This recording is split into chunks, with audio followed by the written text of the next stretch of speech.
Greetings, class. One of the skill sets we're going to develop in summer camp this year is how to tie particular knots and bends and lashings and hitches, commonly understood all to be different knots.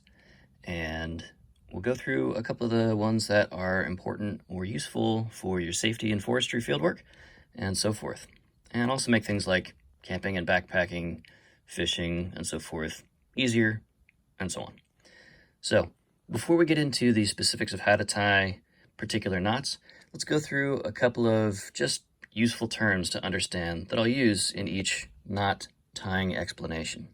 So first and foremost, the very basic anatomy of a rope or a line is we've got a loose end called the working end. So the W in white for this white electrician's tape is the working end, and at the far end we've got the stationary end of the knot, or the section of the knot that's called standing. So that's the part of the rope or line that is not connected to anything, that is not doing anything in particular with respect to the knot. So typically in a rope tying situation, you've got one end that's already secured to something, and so a lot of knots, in order to be effective knots, have to be able to be tied with only one loose end, the working end.